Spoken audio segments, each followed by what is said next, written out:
Bonjour Jean-Charles Caillé, vous êtes vice-président en charge de l'innovation à l'Université catholique de Lille. On est actuellement donc, en atelier pédagogique proposé par Hémisphère Design School, dont vous êtes le directeur. Quel est le format de ce type d'atelier et à qui cet atelier est proposé ?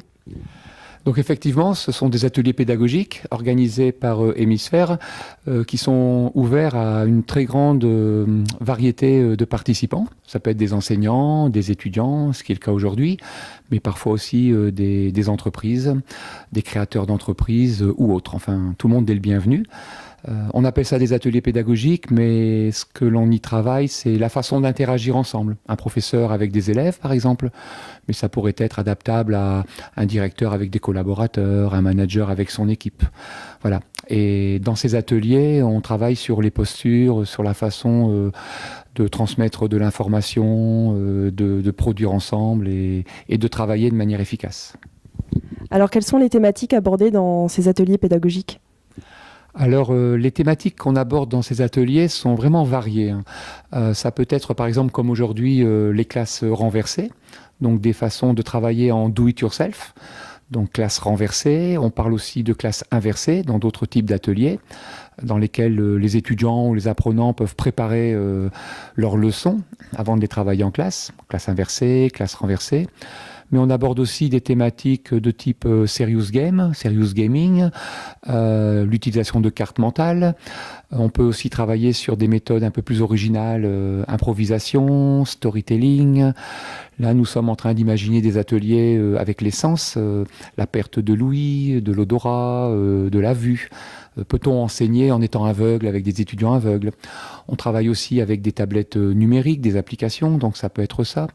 La Wiki Radio, la Web TV. Donc vous voyez une palette vraiment très très large qui permet de donner des idées à des enseignants, ou comme je l'ai dit tout à l'heure, à des managers, pour pouvoir travailler ensemble, échanger de l'information, communiquer, produire des choses en utilisant des tas de méthodes vraiment très créatives, mais aussi innovantes. Alors, il me semble que vous avez deux types d'ateliers, les cercles et les hack and go. Est-ce que vous pourriez m'en dire un peu plus sur le format et quelle est la différence entre les deux ? Alors la Design School Hémisphère propose plusieurs types de rencontres, effectivement, des cercles dans lesquels, dans des formats de 2 heures, se rencontrent, comme je l'ai dit, des enseignants, mais aussi des managers sur des thématiques particulières, des questions très précises. Dans un cercle d'Hémisphère, on peut travailler sur une méthode de transmission, on peut travailler sur un travail collaboratif, il y a pas mal d'échanges. Ce sont des formats très courts, 2 heures. Puis nous avons des ateliers pédagogiques que l'on appelle aujourd'hui des hack and go, où là, ce sont des formats de 4 heures, un peu plus travaillés, dans lesquels, après une présentation assez courte, on a une mise en situation. Donc les participants peuvent se retrouver en train de créer un jeu, en train de découvrir une technique, de plonger dans un autre univers. Et la dernière partie de l'atelier, ils font une transposition. Est-ce que ce qu'ils ont vécu pendant l'atelier peut leur donner des idées dans leur pratique de tous les jours, celle d'enseigner si ce sont des enseignants, ou celle de manager, d'organiser s'ils travaillent en entreprise. Voilà, donc des cercles, des ateliers. On a aussi des formats de type hack apprendre, hack and go, hackathon, voilà, avec de la créativité sous forme de un peu de concours.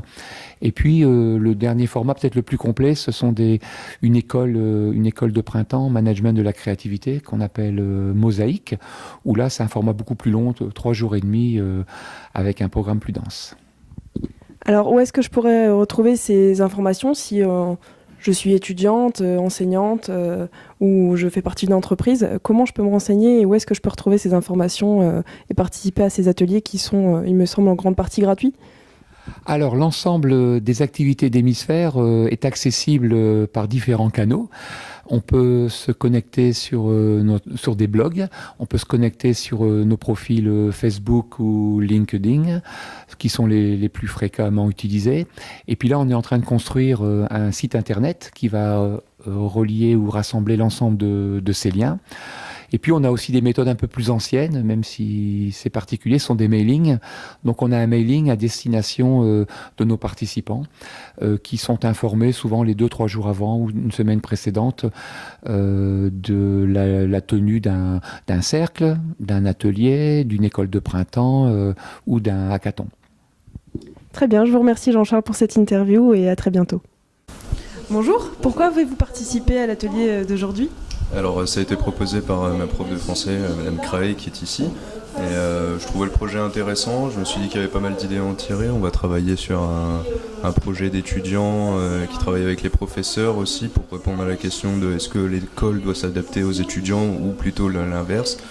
En fin de compte c'est un peu les deux, donc il y a du bon à tirer un peu de la visite de l'Iliade et de cette rencontre avec Jean-Charles Craé et Madame dont j'ai oublié le nom. C'était fort intéressant, j'ai appris plein de choses et la tête pleine de nouvelles idées pour le futur, quoi. Qu'avez-vous le plus apprécié durant l'atelier ? Aujourd'hui à la Cato, c'était vraiment l'intervention de Jean-Charles Caillé avec les petits exercices, les petits brainstorming, c'était... Ouais. Alors en tant qu'étudiant, qu'est-ce que vous pensez pouvoir utiliser par la suite de cet atelier ? Qu'est-ce que vous pensez pouvoir exploiter à la suite de cet atelier pour votre avenir ? Étant étudiant en première année de ma future prof de maths, il y a pas mal de choses qui m'ont inspiré, notamment tout ce qu'on a appris aujourd'hui sur la classe renversée et les méthodes de Jean-Charles Caillé sont assez phénoménales et plutôt convaincantes.